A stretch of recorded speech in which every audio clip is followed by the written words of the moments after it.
Hello friends, welcome back to Tripathi tutorial. This is Jagat. तो पिला माने आज हम कौन करबा ना क्लास 10 रो तमरो हिस्ट्री रो गुटे आज चैप्टर कवर अप करबा। ओके पिला माने, तो पिला माने क्लास को जे माने नुवा आसीच चैनल को सब्सक्राइब करना हो से माने जल्दी जल्दी हम चैनल को सब्सक्राइब कर दियो, जा फल हम जहाँ भी अपडेट दबा तार नोटिफिकेशन तार पाखर जाई पहुंच परिबो। ओके पिला माने, चलो डरी न करिया हम स्टार्ट करबा। आज एठु पिला माने हमें इतिहास पढ़िबा स्टार्ट करबा। ठीक अछि। तमर फास्ट चैप्टर अच्छी प्रथम अध्याय भारतीय जातीय आंदोलन, जेटा कि तमर गांधी जुग विषय कही है। माने गांधीजी केमिति कौन भूमिका ग्रहण करथिले आमर ओडिशा रे हो कि भारत रे हो से विषय में जानिबा। तमर प्रथम पाठ अच्छी टोटाल 4टा पाठ तार अच्छी, 4टा ना 6टा अच्छी टी देखदबो है। तमर प्रथम पाठ अच्छी भारतीय जातीय आंदोलन रे गांधीजी आविर्भाव। जेतले भारतीय जातीय आंदोलन चलथिला सेतले गांधीजी आविर्भाव किपरि हिला से विषय से जानिबा। देखो पिला माने एई होचन तमर किए महात्मा गांधी। आंकु कोन कह जाय जातिर पिता बोली कह जाय। जातिर पिता हेले तमर महात्मा गांधी। ठीक अछि। अच्छा, ये तुम केवल भारत रे नुहे पिला माने समग्र इतिहास रे भी नुहे, समग्र विश्व रे जने जननायक भावे परिचित होइछन। केवल ये खाली तमर भारत रे ना करना, समग्र विश्व रे से ना करछ। बुझिला, भारतीय राजनीति रे महात्मा गांधी प्रवेश भारतीय स्वाधीनता संग्राम रे एक नूतन अध्याय सृष्टि करथिला। एई गांधीजी पूरा नाम कौन थिला? ये तो जातिर पिता थिले, तांकर पूरा नाम थिला मोहनदास करमचंद गांधी। पूरा ना कौन थिला? मोहनदास करमचंद गांधी। मोहनदास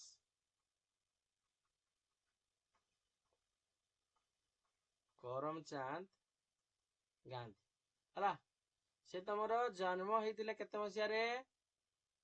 जन्म होइतिले 1869 हला, माने 1869 मसिया रे जन्म ग्रहण करथिले हला। 1869 अक्टोबर 2 तारिख रे से जन्म ग्रहण करथिले। स्थान होची केइटी?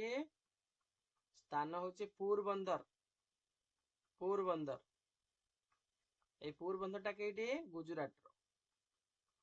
ठीक अछि। एमती करी पिला माने मन रखियो, जा फल जानि परियो हला। ये जो व्यक्ति तांकर ना होची महात्मा गांधी, तांकर पूरा नाम माने तांकर निक नेम, एटा निक नेम। आ तांकर पूरा नाम होची मोहनदास करमचंद गांधी। तांकर जन्म होची 1869 मसिया अक्टोबर मास 2 तारिख। को जगह जन्म होइले ना गुजरात रो पोरबंदर ठारे से जन्म ग्रहण करिथिले हला। आ तांकर विवाह होइला पिला माने, विवाह होइला तार ठीक 13 वर्ष पर 1882 रे तांकर विवाह होइला। काहाकू ना से कस्तूरबा को विवाह करथिले। काहा विवाह करथिले? कस्तूरबा को विवाह करथिले। देखो पिला माने सेठी कहूची, तुमे जानिଛ कि कस्तूरबा को समस्त श्रद्धा रे बा बोली संबोधन करुथिले। कोन करुथिले? बा बोली संबोधन करुथिले। गांधीजी समस्त राजनीतिक कार्यकलाप से सहित रहउथिले और बहुत थर बंदी भी हेतिले पहला। जेहेतु से धर्म पत्नी थिले ना, तो अर्धांगिनी, तेणु सब काम से कौन करथिले? गांधीजी को हेल्प करथिले। तापर पिला माने क्वालिफिकेशन, तांकर क्वालिफिकेशन से कौन करथिले ना 1888 मसिया रे बारिस्टरी पढ़िया पई इंग्लैंड जाइले। बारिस्टरी माने उकिलाती हला। बारिस्टरी पढ़िया पई कोठी जाइले? इंग्लैंड जाइले। बारिस्टरी पढ़िया पई केडी यात्रा करथिले?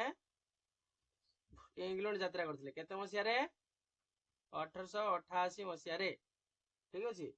केते मसिया रे? 1888। तापर नेक्स्ट 1891 रे से कौन कले ना आईन शिक्षा समाप्त कले। आईन शिक्षा समाप्त 1891 रे कौन कले? आईन शिक्षा समाप्त कले जून मासरे हला। से तमर आईन शिक्षा समाप्ति पर बारिस्टरी केडी गले? उकिलाती केडी गले? उकिलाती दीटा जगह करथिले। गोटे होची राजकोट, राजकोट आउट होची बॉम्बे। ए दीटा जगह से उकिलाती गले। बुझिला केमिति? ଗାନ୍ଧୀଜୀଙ୍କର ପୁରା ନାଁ ହଉଛି ମୋହନ ଦାସ କରମଚାନ୍ଦ ଗାନ୍ଧୀ। ତାଙ୍କ ଜନ୍ମ ହଉଛି 1869 ଅକ୍ଟୋବର 2 ତାରିଖ। ମାନେ ମହାତ୍ମା ଗାନ୍ଧୀଙ୍କ କୁଣ୍ଡୁଳି ଏଠି ଆମେ ବାହାର କରୁଛେ ହେଲା। ଆଉ କୋଉଠି ଜନ୍ମ ଗ୍ରହଣ କରିଥିଲେ? ସ୍ଥାନର ନାଁ ହଉଛି ପୋରବନ୍ଦର, ଯେଟା ଗୁଜୁରାଟର। ସେ ବିବାହ କରିଥିଲେ କସ୍ତୁରବାଙ୍କୁ 1882 ମସିହାରେ। ତାଙ୍କର କ୍ୱାଲିଫିକେସନ ବାରିଷ୍ଟରୀ ହିସାବରେ ସେ କାମ କରିଥିଲେ, ମାନେ ବାରିଷ୍ଟରୀ ପଢିଥିଲେ କେଇଠି? ଇଂଲଣ୍ଡରେ ପଢିଥିଲେ। ଆଉ 1888 ମସିହାରେ ହେଲା। ଆଉ 1891 ମସିହାରେ ତାଙ୍କର ଆଇନ ଶିକ୍ଷାଟା ସରିଥିଲା ଜୁନ ମାସରେ। ତାପରେ 1800 ତାପରେ କଣ ହେଲା ନା ହଉଛି ଓକିଲ ହିସାବରେ ଯାଇ କାମ କଲେ। 1891 ମସିହାରେ ଯେ ଓକିଲାତି ମାନେ ପାଠ ପଢା ସରିଲା ପରେ ସେ ଓକିଲ ହିସାବରେ କାମ କଲେ ବା ବାରିଷ୍ଟର ହିସାବରେ କାମ କଲେ। କେଇଠି କେଇଠି? ଗୋଟେ ହଉଛି ରାଜକୋଟର, ଆଉ ଗୋଟେ ହଉଛି ବମ୍ବେର। ଏଇ ଦିଟା ଜାଗାରେ ସେ କାମ କଲେ। ତାପରେ କିଛି କହୁଛି ନା ଦାଦା ଅବଦୁଲ୍ଲା ନାମକ ଜଣେ ଭାରତୀୟ ମୁସଲମାନ, ଜଣେ ଭାରତୀୟ ମୁସଲମାନ ଥିଲେ। ତାଙ୍କ ନାଁ କଣ? ଦାଦା ଅବଦୁଲ୍ଲା ହେଲା। ତାଙ୍କରି ଉକିଲ ରୂପେ ଏକ ମକଦ୍ଦମା ଲଢିବା ପାଇଁ ସେ ଦକ୍ଷିଣ ଆଫ୍ରିକାର ନାଟାଲ ନାମକ ସ୍ଥାନକୁ ଯାଇଥିଲେ। ସର୍ଟ କ୍ୱେଶ୍ଚନ ଆସିଯିବ। ସେ ଦକ୍ଷିଣ ଆଫ୍ରିକାର କୋଉ ସ୍ଥାନକୁ ଯାଇଥିଲେ? ନାଟାଲ ନାମକ ସ୍ଥାନକୁ ଯାଇଥିଲେ। କଣ ପାଇଁ? ନା ଜଣେ ଭାରତୀୟ ଇଏ ଥିଲେ ହେଲା। ତାଙ୍କ ଭାରତୀୟ ମୁସଲମାନ ଥିଲେ। ସେ ତାଙ୍କରି ବ୍ୟବସାୟରେ ମକଦ୍ଦମା ଲଢିବା ପାଇଁ ସେ ଯାଇଲେ ହଉଛି ଦକ୍ଷିଣ ଆଫ୍ରିକାର ନାଟାଲ ନାମକ ସ୍ଥାନକୁ ଯାଇଲେ। ବୁଝିଲା ଏତିକି? ତାପରେ ନେକ୍ସଟ ଆସି ଦେଖିବା। ଦେଖ ସେ କହୁଛି ଶ୍ଵେତାଙ୍ଗ ଇଂରେଜ ମାନଙ୍କ ବର୍ଣ୍ଣ ବୈଷମ୍ୟ ନୀତି ଯୋଗୁଁ କୃଷ୍ଣାଙ୍ଗ ଆଫ୍ରିକୀୟ ସହ ଦକ୍ଷିଣ ଆଫ୍ରିକାର କାମ କରୁଥିବା ଭାରତୀୟ ମାନେ ବିଭିନ୍ନ ଅତ୍ୟାଚାରରେ ସମ୍ମୁଖୀନ ହଉଥିଲେ। ତ ମୁଁ ଲଙ୍କୁଶରେ ଏଟା ପକେଇ ପାରେ ଯେ ଭାରତୀୟ ମାନେ ବିଭିନ୍ନ ଅତ୍ୟାଚାରରେ କିପରି ସମ୍ମୁଖୀନ ହଉଥିଲେ ଶ୍ଵେତାଙ୍ଗ ମାନଙ୍କ ଦ୍ଵାରା। ଶ୍ଵେତାଙ୍ଗ ମାନେ କଣ? ଶ୍ଵେତ ମାନେ ଧଳା ହେଲା। ଇଂରେଜ ମାନେ ଟିକେ ହ୍ୱାଇଟ ଇନ କଲର ହେଇଥାନ୍ତି, ତେଣୁ ସେଥିପାଇଁ ତାଙ୍କୁ ଶ୍ଵେତାଙ୍ଗ ବୋଲି କୁହାଯାଏ। ଠିକ ଅଛି। ସେଠାରେ ଭାରତୀୟ ମାନଙ୍କର ଭୋଟ ଦାନ ଅଧିକାର ନଥିଲା। ଫାର୍ଷ୍ଟ ପଏଣ୍ଟ, ତାନେ ଭାରତୀୟ ମାନେ ଭୋଟ ଦେଇପାରିବେନି ସେଠି। ସେମାନଙ୍କୁ ସେମାନଙ୍କର ନାମ ପଞ୍ଜୀକରଣ କରି ନିର୍ବାଚନ କରବାକୁ ପଡୁଥିଲା ହେଲା। ଭୋଟ ଦେଇପାରିବାନି ଫାର୍ଷ୍ଟ କଥା। ତାପରେ କିଛି କରତେ ପଡିବ ନା ନାମଟା ଦେଇତେ ହେନେ ନାମ ପଞ୍ଜୀକରଣ କରତେ ପଡିବ ହେଲା। ଆଉ ସେମାନଙ୍କ ବସତି ସ୍ଥାପନ ପାଇଁ ଜନାକୀର୍ଣ୍ଣ ଅସ୍ୱାସ୍ଥ୍ୟକର ପରିବେଶର ସ୍ଥାନ ଉଦ୍ଦିଷ୍ଟ କରାଇଲା। ଜନାକୀର୍ଣ୍ଣ ଅସ୍ୱାସ୍ଥ୍ୟକର ପରିବେଶ ଅର୍ଥାତ୍ ଯେ ଜାଗାରେ କେହି ଲୋକ ରହୁନଥିବେ ହେଲା, ଯେ ଜାଗାରେ ମଶା ମାଛି ଏଗୁଡା ସବୁ ରହୁଥିବେ, ଅସ୍ୱାସ୍ଥ୍ୟକର ପରିବେଶ ବୁଝି ହଉଛି ତ ସେଇଟା ହିଁ କହୁଛି। ତାପରେ ନେକ୍ସଟ ପଏଣ୍ଟ ଲେଖିବ, ସେମାନେ ରାତି 9ଟା ପରେ ଘରୁ ବାହାରକୁ ଯାଇପାରୁନଥିଲେ। ସେମାନେ ରାତି 9ଟା ପରେ ଘରୁ ବାହାରକୁ ଯାଇପାରୁନଥିଲେ ଓ ଜନସାଧାରଣଙ୍କ ପାଦ ଚଲା ରାସ୍ତା ବ୍ୟବହାର କରିପାରୁନଥିଲେ ହେଲା। ଜନସାଧାରଣଙ୍କର ଯୋଉ ପାଦ ଚଲା ରାସ୍ତା ଅଛି ତାକୁ ବି ମଧ୍ୟ ଏମାନେ ବ୍ୟବହାର କରିପାରୁନଥିଲେ। ସେମାନେ ରେଳଗାଡିର ପ୍ରଥମ ବା ଦ୍ୱିତୀୟ ଶ୍ରେଣୀର କୋଠରରେ ଯାତ୍ରା କରିପାରୁନଥିଲେ ହେଲା। ସେମାନେ ଫାର୍ଷ୍ଟ କମ୍ପାର୍ଟମେଣ୍ଟ କି ସେକେଣ୍ଡ କମ୍ପାର୍ଟମେଣ୍ଟରେ ସେମାନେ ଯିବା ଆସିବା କରିପାରିବେନି, ପଛର ସେମାନେ ଯାଇକି ଯିବା ଆସିବା କରିବେ। ସେଠାରେ ବାସ କରୁଥିବା ଭାରତୀୟ ବ୍ୟବସାୟୀ, ବଣିକ, ଜାହାଜ ମାଲିକ, ଶ୍ରମିକଙ୍କୁ ଶ୍ଵେତାଙ୍ଗ ମାନେ କୁଲି ବୋଲି ସମ୍ବୋଧନ କରୁଥିଲେ। ବୁଝିଲା ନା ଟପିକ ଟା କଣ କହୁଛି ହେଲା। ଫାର୍ଷ୍ଟ କଥା ଯେ ହଉଛି ଭାରତୀୟ ମାନଙ୍କର ଭୋଟ ଦାନର ଅଧିକାର କିଛି ନଥିଲା। ସେମାନଙ୍କୁ ସେମାନଙ୍କର ନାମ ପଞ୍ଜୀକରଣ କରିକି ନିର୍ବାଚନ କରିଦେବାକୁ ପଡୁଥିଲା। ସେମାନଙ୍କ ବସତି ସ୍ଥାପନ ଜନାକୀର୍ଣ୍ଣ ଅସ୍ୱାସ୍ଥ୍ୟକର ପରିବେଶର ସ୍ଥାନ ଉଦ୍ଦିଷ୍ଟ ଥିଲା। ସେମାନେ ରାତି 9ଟା ପରେ ଘରୁ ବାହାରକୁ ଯାଇପାରୁ ନଥିଲେ ଓ ଜନସାଧାରଣଙ୍କ ପାଦ ଚଲା ରାସ୍ତା ମଧ୍ୟ ବ୍ୟବହାର କରିପାରୁ ନଥିଲେ। ତାପରେ ପଏଣ୍ଟ କିସ ନା ସେମାନେ ରେଳଗାଡିର ପ୍ରଥମ ଓ ଦ୍ୱିତୀୟ କୋଠରରେ ଯାତ୍ରା କରିପାରୁ ନଥିଲେ। ସେଠାରେ ବାସ କରୁଥିବା ଭାରତୀୟ ବ୍ୟବସାୟୀ, ବଣିକ, ଜାହାଜ ମାଲିକ, ଶ୍ରମିକଙ୍କୁ ଶ୍ଵେତାଙ୍ଗ ମାନେ କୋଲି ବୋଲି ସମ୍ବୋଧନ କରୁଥିଲେ। Important short question. ଶ୍ଵେତାଙ୍ଗ ମାନେ ସେମାନଙ୍କୁ କଣ ବୋଲି ସମ୍ବୋଧନ କରୁଥିଲେ? କୋଲି ବୋଲି ସମ୍ବୋଧନ କରୁଥିଲେ ଓ ନିଚ ଦୃଷ୍ଟିରେ ଦେଖୁଥିଲେ। ବୁଝିଲା? ତାପରେ ଗାନ୍ଧିଜୀଙ୍କୁ କଚେରୀ ଭିତରେ ପଗଡି କାଢି ଦେବାକୁ କୁହାଯାଇଥିଲା। କଣ କୁହାହେଲା? ପଗଡି କାଢି ଦେବାକୁ କୁହାଯାଇଥିଲା। ଥରେ ସେ ରାତି 9ଟାରେ ପାଦଚଲା ରାସ୍ତାରେ ଚାଲୁଥିବାରୁ ପୁଲିସ ଆକ୍ରମଣର ଶିକାର ହେଇଥିଲେ। ସମସ୍ତ ହୋଟେଲ ତାଙ୍କୁ ରହିବାକୁ କୋଠରୀ ଦେବା ପାଇଁ ମନା କରିଦେଇଥିଲେ। ଦିନେ ସେ ରେଳଗାଡିର ପ୍ରଥମ ଶ୍ରେଣୀ କୋଠରରେ ଯାତ୍ରା କରୁଥିବା ସମୟରେ ତାଙ୍କର ଜଣେ ଶ୍ଵେତାଙ୍ଗ ସହଯାତ୍ରୀଙ୍କ ସହ ଅଭିଯୋଗ କ୍ରମେ ଗୋଟେ ଷ୍ଟେସନରେ ରେଳଗାଡିର ଗାର୍ଡ ଓ ପୁଲିସଙ୍କ ଦ୍ୱାରା ତାଙ୍କ ଜିନିଷ ପତ୍ର ସବୁ ରେଳ କୋଠରୀକୁ ଠେଲିକି ବାହାର କରିଦିଆ ଯାଇଥିଲା ହେଲା। ଶ୍ଵେତାଙ୍ଗ ମାନଙ୍କ ବ୍ୟବହାରରେ ଗାନ୍ଧିଜୀଙ୍କର ମନ ବିଦ୍ରୋହୀ ହୋଇ ଉଠିଲା। ସେଠାରେ ଭାରତୀୟ ମାନଙ୍କ ମଧ୍ୟରେ ରାଜନୈତିକ ସଚେତନତା ଜାଗ୍ରତ କରିବା ପାଇଁ ଗାନ୍ଧିଜୀ କଣ କଲେ ନା 1894 ମସିହାରେ ନାଟାଲ ଭାରତୀୟ କଂଗ୍ରେସ, ସର୍ଟ କ୍ୱେଶ୍ଚନ ଆସିବ, ଗାନ୍ଧିଜୀ ତିଆରି କରିଥିବା ଅନୁଷ୍ଠାନ ନାଁ କଣ? ନାଟାଲ ଭାରତୀୟ କଂଗ୍ରେସ ନାମକ ଏକ ରାଜନୈତିକ ଅନୁଷ୍ଠାନ ଗଠନ କଲେ। श्वेतांग मानक अत्याचार संबंधी जनसाधारण को अवगत कराइथिले बा कराइबा पई इंडियन ओपिनियन नामक गोटे संवाद पत्र प्रकाश करते। से जो गोटे संवाद पत्र प्रकाश करते से संवाद पत्र ना कोन इंडियन ओपिनियन नामक संवाद पत्र प्रकाश करते। इंग्रेज मानक विरुद्ध संग्राम करिया निमंते गांधीजी नेतृत्व नेले। एही संग्राम समय से सत्य और अहिंसा उपर आधारित नूतन अस्त्र प्रयोग कले। हला सत्य और अहिंसा उपर आधारित नूतन अस्त्र ना कोन सत्याग्रह एटा ही प्रवर्तन करथिले। 1906 ख्रीष्टाब्द रे जेतेबेले दक्षिण आफ्रिका सरकार एक आईन प्रणयन करी प्रत्येक भारतीय को निजर आंगुली छाप थिबा पंजीकृत प्रमाण पत्र सब समय निज सहित बहन करिया पई बाध्यतामूलक कले। गांधीजी उक्त आईन विरुद्ध रे आंदोलन कले और एही आंदोलन रे प्रथमे सत्याग्रह अस्त्र प्रयोग करा गला। 1906 सेप्टेम्बर 11 तारिख रे जोहान्सबर्ग रो एम्पायर थिएटर को थिएटर एम्पायर थिएटर रे अनुष्ठित एक साधारण सभा रे उपस्थित थिबा भारतीय माने एही कला आईन को अमान्य करिया पई दृढ़ संकल्प नेले। सरकार अनेक आंदोलनकारी को बंदी करिकी रखिले। गांधीजी को जोहान्सबर्ग कारागार रे बंदी करिकी रखाला। मन रख हैला गांधीजी ढेर थर जेल जाइछन पिला माने हैला देश पई किछि भी करेगा हैला। एही अहिंसा आंदोलन विरुद्ध रे सरकारंकर दमनमूलक नीति अधिक संख्यक भारतीयों को आईन अमान्य करिया पई प्रेरणा कला।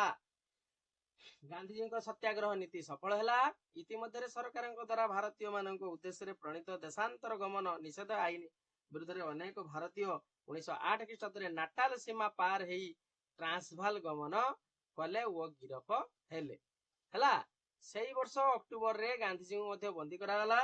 आंदोलन प्रशमित हेबा परिवर्ते आहुरी अधिक शक्तिशाली हैला हैला। ये भाबिले कि इंग्रेज माने जे होची आंदोलन टा टिके होची ठप हेजिवो किंतु नाही से आहुरी अधिक शक्तिशाली हैला। 1913 मार्च 14 तारिख रे दक्षिण आफ्रिका रो उच्चतम न्यायालय रे एक निष्पत्ति क्रमे ख्रिस्टियन रीति अनुसार संपादित हुई नथिबा ओ पंजीकरण हुई नथिया भारतीय मानक विवाहर स्वीकृति प्रत्याख्यान करा गला। यह विरुद्ध रे संगठित आंदोलन दक्षिण आफ्रिका रो गांधीजींकर नेतृत्वाधीन शेष आंदोलन थिला। गांधीजींकर दक्षिण संग्राम गांधीजींकर नूतन संग्राम निकट रे इंग्रेज सरकार हार मानिले एवं केतेक अपमानजनक आईन प्रत्याहार करिया को बाध्य हेले। से समय दक्षिण आफ्रिका शासन मुख्य थिले के जनरल स्मट्स हला। जनरल स्मट्स थिले तांकर ये हला बुझला। तापर नेक्स्ट आस देखिबा दक्षिण आफ्रिका जोहान्सबर्ग रे कोन किस अछि देखिया। देखो 1915 जनवरी 9 तारिख रे गांधीजी भारत को फेरथिले। ठीक अछि तने गांधीजी केबे होची भारत को फेरथिले 1915 जनवरी 9 तारिख रे। गांधीजी गोपाल कृष्ण गोखले इनको तांकर राजनैतिक गुरु भाबे ग्रहण करे। बहुत बहुत इंपोर्टेंट शॉर्ट क्वेश्चन पिला माने गांधीजी काहा को होची निजर राजनैतिक गुरु भाबे ग्रहण करथिले ना गोपाल कृष्ण गोखले हला। गोखले को उपदेश अनुसार गांधीजी 1 वर्ष काल राजनीति दूरे रहिथिले और सेही समय मध्ये भारतर विभिन्न स्थान भ्रमण करी लोकमानक राजनैतिक मनोभाव लक्ष्य करथिले। दक्षिण आफ्रिकार तांकर महान नीति जो विश्वकवि रविन्द्रनाथ ठाकुर तांको महात्मा आख्या देइथिले। की आख्या देइले महात्मा आख्या। 1916 ख्रीष्टाब्द रे अहमदाबाद निकट रे साबरमती नदी कूल रे एक आश्रम प्रतिष्ठा करी से देशवासी को सत्य अहिंसा निष्ठा और निर्भीकतार पथ प्रदर्शन करिथिले। गांधीजी मतरे सत्याग्रह अर्थ भीरुता नुहे। मन रखियो गांधीजी मतरे सत्याग्रह अर्थ कोन ना भीरुता नुहे। सत्याग्रह होची सत्य प्रति आग्रह ओ एक शांतिपूर्ण आंदोलन बुझिला। तापर 1917 रे इंग्रेज उपनिवेश मानकू भारतीय मानक नियुक्ति को बंद न कले सरकार विरुद्ध सत्याग्रह आरंभ करिया पई धमक देई गांधीजी एही नियुक्ति बंद करिया को सफल हेतिले। प्रारंभिक स्तर रे भारत तांको द्वारा संगठित केतक आंदोलन सफलता तांकर प्रसिद्धि आनिदिला हला। तापर प्लान थाउ नेक्स्ट क्लास रे हम चंपारण आंदोलन विषय रे पढिबा। ओके पिला माने चैनल को जो माने टिके आसुचो चैनल को टिके शेयर करो सब्सक्राइब करो और लाइक करो आ एमती वीडियो देखा पाई हम चैनल बेल आइकन को प्रेस करके रखता। ठीक है पिला माने आज पई एतिको थाउ।